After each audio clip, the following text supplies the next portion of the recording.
Welcome back uli sa ating channel. So nandito tayo ngayon sa fabricate. Tayo po gumagawa ng arnilyo. So ang pag-uusapan natin dito guys ay yung dalawang klaseng arnilyo. Ito yung naka-hook at saka yung naka-eskwala. So bale ito yung isang arnilyo guys. Ito yung naka-hook. So kukumpara natin dito kung sino talaga ang mas the best o mas matibay. Ngayon, itong naka-hook na to guys ay naka-design kontra naman dito sa naka-eskwala.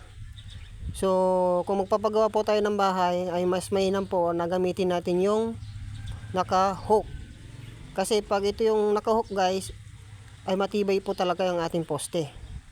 Ito talaga yung pinaka-design niya.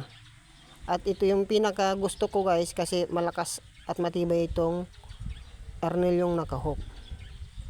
So ikumpara natin dito sa eskwela ay hindi po siya naka-hook. So, kung gusto nyo pong magpa-request sa inyo pong Stillman, ay mas the best po yung naka-hook. Ngayon, ito po yung naka-hook na arnilyo na ating pong ginagawang kolom. So, tignan po natin yung kanyang design. So, ayan po guys yun, no? So, kung naka-hook yan, kung bubuhusan po natin yan, ay dagdag pong tibay po yan kasi mabubuhusan po natin yung hook niya at ito yung silbi niyang pakapit din sa buhos. So matibay po talaga yung ating poste pag ito ang ating gagamitin. So yan nga guys, sabi ko matibay po siya at mas mainam ito ikumpara natin sa naka-eskwala. So ito naman guys yung isang column natin pong ginawa. Ang arnilyo na ito guys na ginamit po natin ay yung naka-eskwala. So naka-flat po yan, naka-kanto-kanto. So ito yung naka-eskwala naman.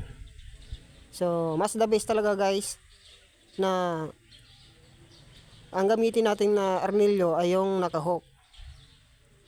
So pag nakita po natin na kung tayo po yung magpapagawa ay mas the best yung naka-hook. So mas mainam talaga kasi matibay po talaga yung ating poste pag ito po yung ating gagamitin.